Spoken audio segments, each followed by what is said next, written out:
People will care about your emotions, but admissions officers are not one of them.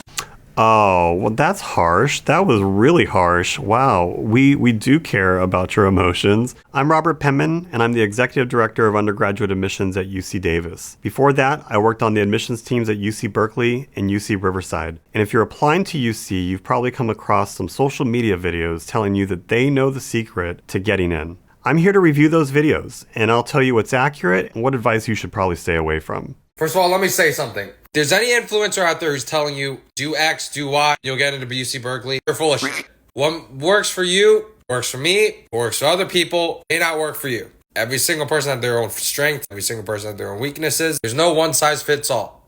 Yeah, that's accurate. There's no formula to admission to the University of California. What works for one person does not necessarily mean it's going to be the same thing for you, and nor should it be. We're trying to build a group of students on our campuses that have a bunch of different perspectives, and you really just have to show up as yourself. So kudos to that guy for getting the first answer correct. One thing is that UCs prioritize community service a lot.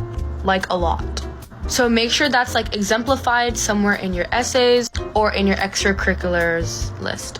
Here's the thing. If you're volunteering just because you think it's going to look good on the application for the University of California, we're really having the wrong conversation to begin with. And I would say this is true of a lot of different places in the application, but let's just focus on this for now. At UC, we're looking for students who are going to be active members of our community in a bunch of different ways, right? There is no preference for students who spend a lot of their time volunteering, just like there's not necessarily any kind of preference for students who are captains of their football team or members of their robotics teams. Every student is going to have a different set of interests that hopefully mean something to them, and that's what we want to learn about. So if you are a volunteer and you volunteer at a homeless shelter, a church, or at your school, whatever it may be, we hope that that's meaningful for you and that you will then help us understand why that was so meaningful to you through your application. Some students, they might be contributing financially to the household. They might be responsible for siblings and they can't participate in extracurricular activities because they had to do these other things. That is doing what you could with what you had available to you. That is 100% valid and important context. A lot of times students will ask me well, if I do this, is this more valuable than that? And I always tell them, don't try to fit into the box that you think that I want you to fit into. Make your own box. Do what's important to you, what drives you, what gets you excited, because it's going to show more thoroughly throughout your application than just trying to check a box off.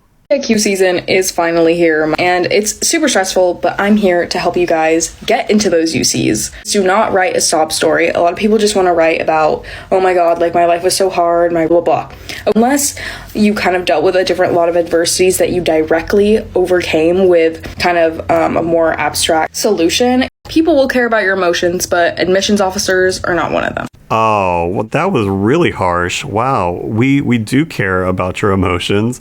And she's also not wrong. You don't have to have a sob story. And I don't even know that I really like framing it that way, but her words, not mine. I think there is some thought amongst students that they have to have had overcome some significant challenge. And I find sometimes students really feel like they're stretching to find a challenge that they've overcome. And that's just not the case. Every student has had a different set of experiences in life, and you might have overcome some really significant challenges that are impactful to you and you want me to know about. You also might have overcome some really significant challenges that you do not believe define you as a person and therefore choose not to tell me about.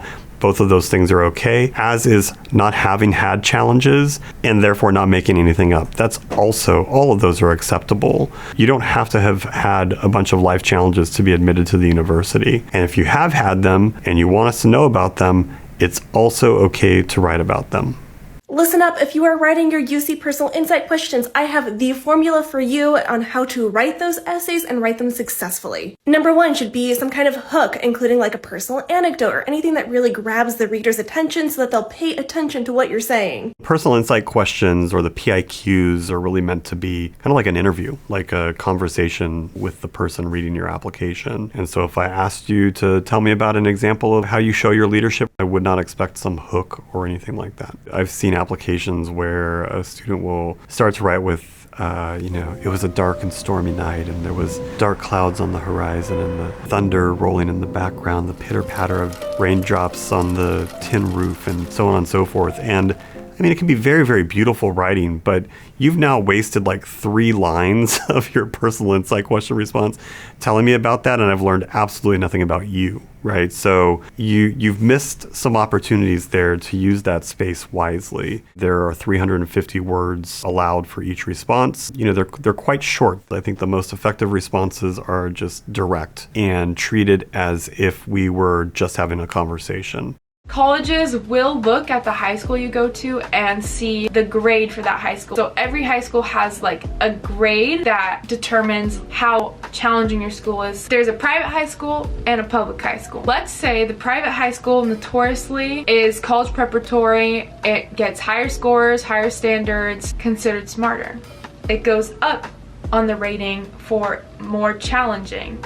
So if a student comes from there with straight A's, more challenged. And then we have a public high school, and this is where the bar is set for the most challenging. Definitely lower than the private. So if a student gets straight A's here and a student gets straight A's here, people are probably going to choose a student that gets straight A's at the more challenging high school. That's not really fair. But it's not necessarily just your high school. They can also see what classes you took, and then there's ratings based on classes. I don't know the specifics of how that system works, but I do know it exists. I don't know that I would agree with like the framing of public versus private. One is more rigorous than another. Most of our students do come from public schools, like just as a matter of fact. So I don't know that I would necessarily frame it that way. What I will say, though, is the context of your school is what we are assessing you on, meaning what was available to you at your school. And so if you attend a school that restricts, for example, the number of honors or AP or college courses that you can take, that's important information for us to know about your course taking patterns, right? I go to this school, they only allow 2 AP courses per year, which, by the way, that's fine. On the flip side, you might go to a school that doesn't offer AP or honors at all, and that's also okay. We're going to review you in the context of that school environment. So regardless of whether you went to a public school or a private school, that doesn't matter. And in fact, the majority of our students here at the University of California, I think it's somewhere north of 75%, come from public high schools right here in the state of California.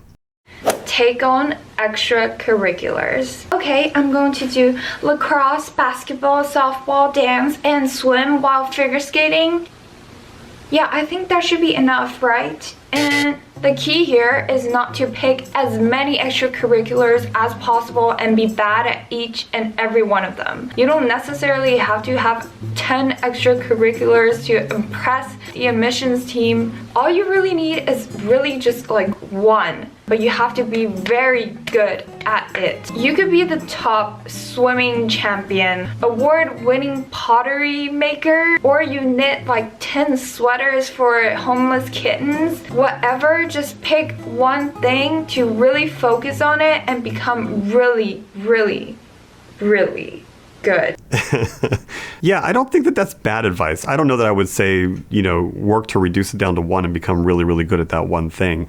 But the one thing I do think is absolutely 100% accurate, though, about this video is the quality over quantity for sure. We have such a wide variety of experiences where some students, like at Davis, for example, we have an equestrian team. They have been raising horses their entire life. They compete and they do this every single weekend year round. Because of that, you don't necessarily expect to see a lot of other things happening because that student might be just wrapped up in that one particular event that just means so much to them. And then you sometimes have the opposite, where students really don't know what their passions are and they're just trying to figure it out. And so they try a bunch of different things. And along the way, hopefully, we see some depth and we see some narrowing, something that students become really interested in. They're getting involved in the leadership of that program, or they are beginning to compete if it's a competitive space, or they're expanding that interest to others. So if you're just trying to fill the page, we're again starting from the wrong spot. We really want you to pursue what is most interesting to you.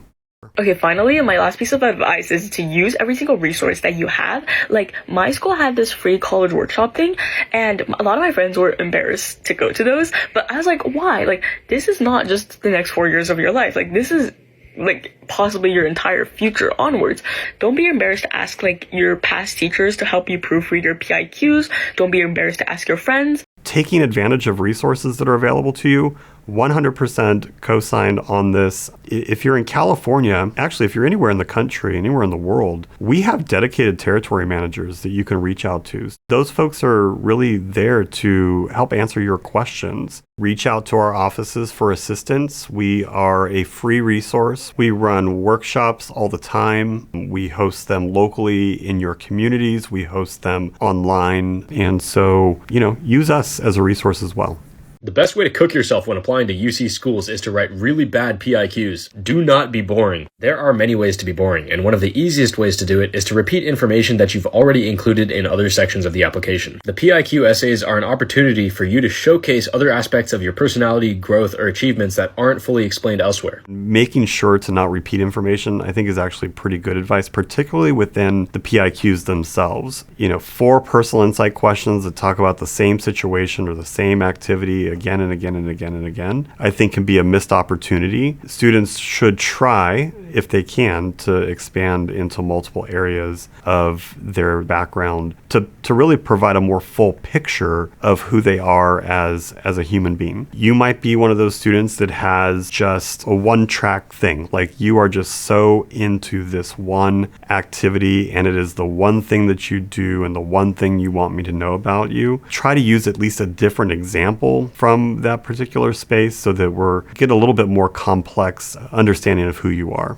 So how do you figure out which PIQ prompts to answer? Think about what you want me as the person reading your application to know about you. Do a little brainstorm exercise. Okay, I want this person to know that I'm a creative individual and I like to solve problems and I'm really interested in this topic and I've got this particular leadership experience that I think was really transformative in my life, right? You might want me to know those 4 things and you can fit those into any questions you want to, right? Like, that's the beauty, I think, of the personal insight questions. You can talk about leadership in the creativity response. You can talk about creativity in the greatest talent or skill response. And so start first with the characteristics and qualities and situations that you may want me to know about first, and then expand from there to looking at the questions and seeing, okay, where would this fit in? How would I combine 4 of them together to paint that picture for Robert? Versus okay, well, I definitely have to respond to leadership.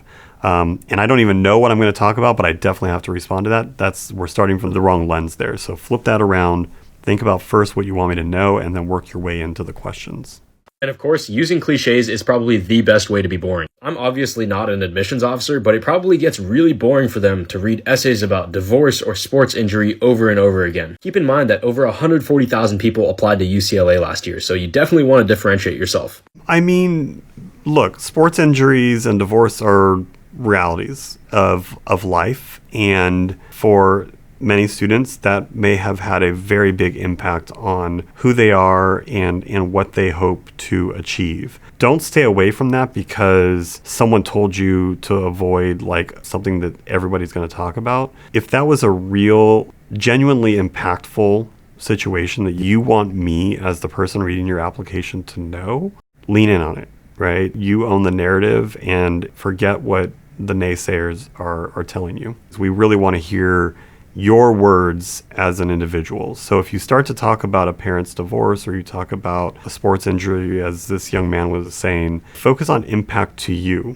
right? And I think more importantly than just the impact, the overcoming of those challenges in any situation that you're going to write about. But do you get responses that are boring? I don't know that I would say that there are responses I've read that are boring.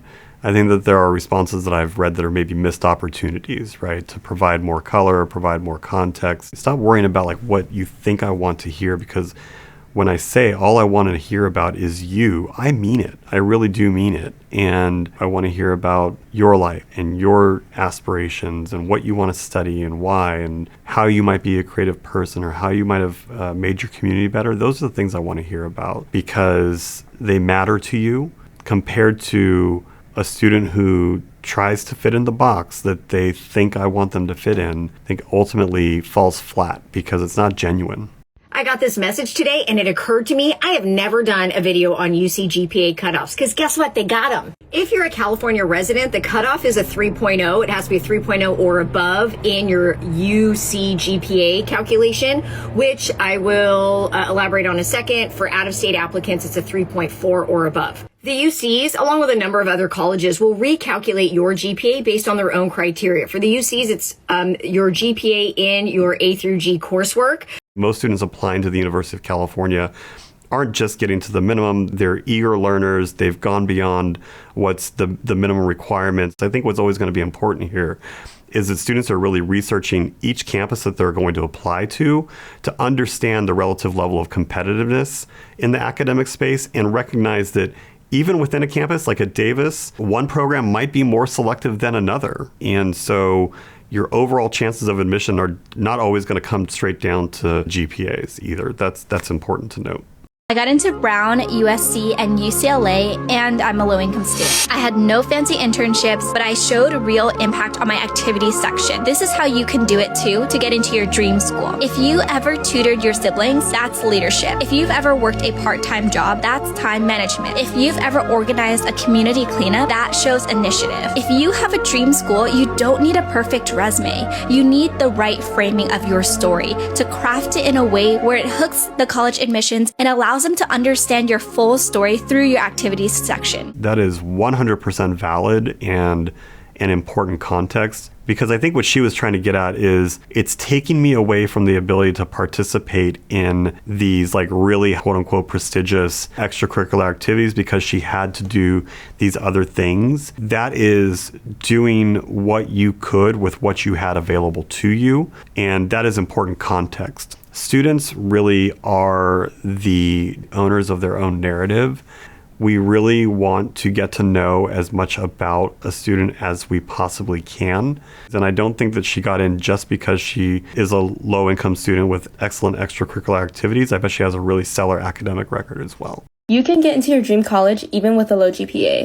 Let me explain. Take advantage of the additional information section. When you're applying to colleges, you'll see this part come up. You might be thinking, I don't have anything else to add, I'm just gonna skip this. Wrong. This is literally the most underrated part in the entire application. This is the perfect space to address your low GPA without taking space in your personal essay. You should not be making any excuses and taking full responsibility. Some example of things you can include are, you had to spend more time working in your part-time job, experience some sort of health issue. Basically, take full advantage of this section. I mean, the additional comments can be used for all kinds of things, right? It doesn't have to be used just to explain a negative grade trend, right? There's two additional comment sections, one that is part of the academic history portion of the application, and that's a good place to tell us about things like, you know, maybe your school uses a different grading scale, perhaps your school limits the number of advanced courses you can take, perhaps your school has some other unique characteristic about it that we may not know just reading your application. That's a good place to tell us stuff about like that.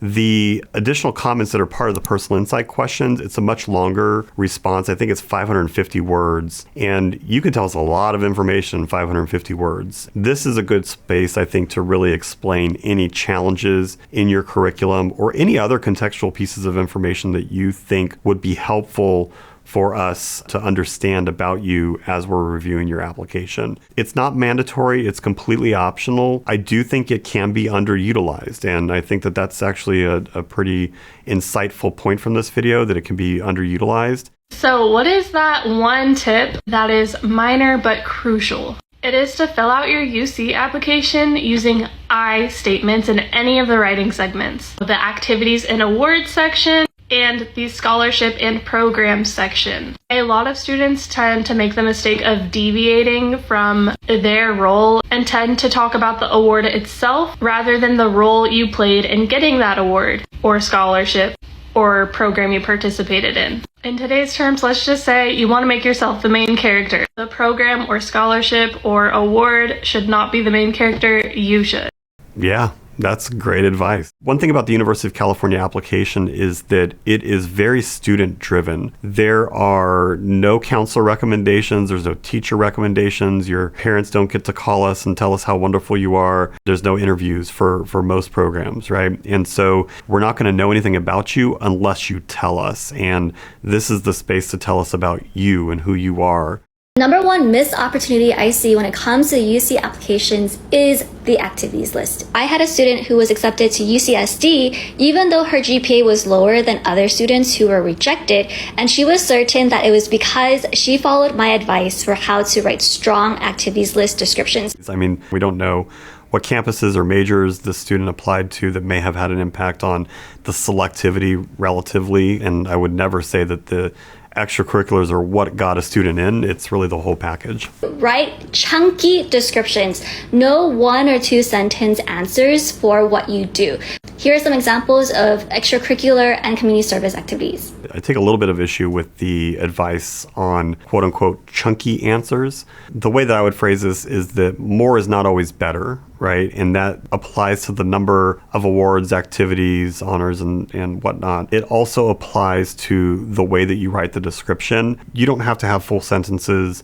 Bullet points are okay. Short statements are okay. Using I statements, I did X, Y, Z, I led this, I, X, so on and so forth. I think those are really powerful statements. You don't have a lot of character count, so you really do need to self-edit and kind of get to the point. We're not grading them for grammar or spelling, punctuation or anything like that.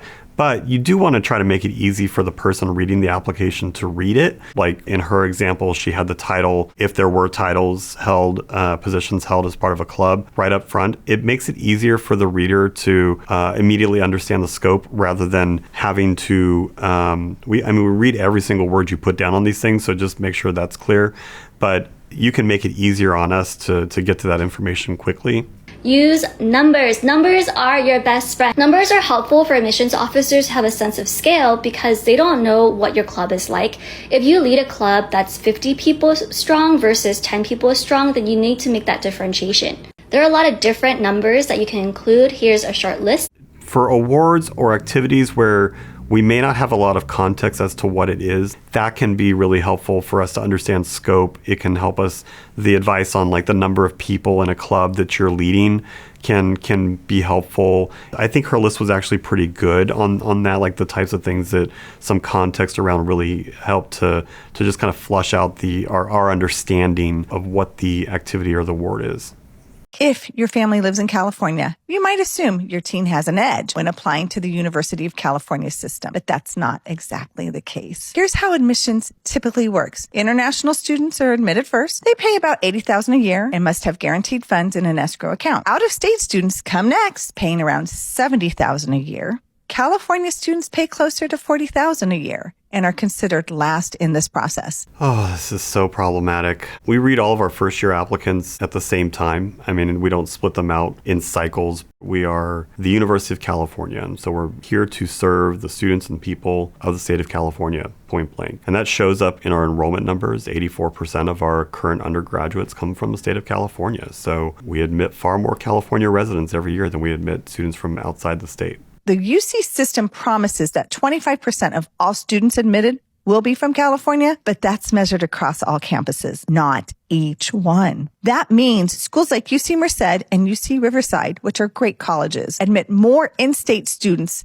to offset lower California enrollment at schools like UCLA or UC Berkeley. At every UC campus, we're all like at 80% or above California residents. So I'm not sure where she's getting her information because it's just on its face factually untrue. We are funded by the state of California to enroll California residents. Every UC campus has more California residents than non-residents. I don't know how that claim could be made.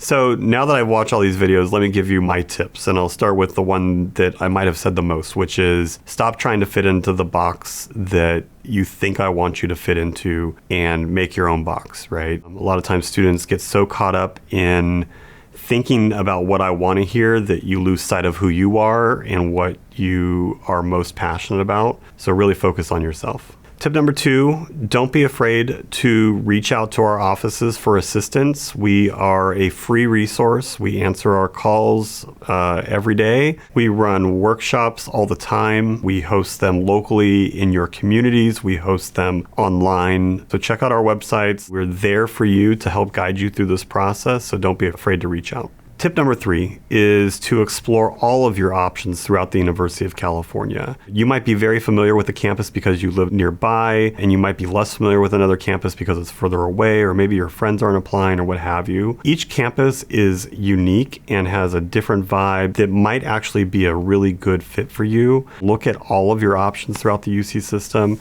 Consider all of the campuses before submitting your final application. Also remember, you're submitting one application. So if you choose Davis, Santa Barbara, and Irvine, the 3 of us are going to get your application. We read it independently of each other and make selection independently of each other. And you can choose all 9 if you really wanted to. You could choose to apply to all 9 campuses with one application. And finally, my last tip is to slow down and take your time. Really think about the picture that you're painting for us through your application. Every single year we get questions from students about, can I update my application? I forgot I left this piece out, or I got this award right after I submitted the application, or something like that, right? And the truth is you're really not able to update that information. So you should know that going up front. We're not going to know anything about you unless you've told us. You really want to make sure that you're giving yourself plenty of time to submit, to review, and not wait until the very last minute to submit it. The narrative pieces of your application are going to take the longest, right? Because you really get to craft your story for us with your words. Your grades at this point are what they are. Nothing's going to change in that regard, but how you tell your story can have a really big impact on helping us to understand who you are and what gets you excited every single day.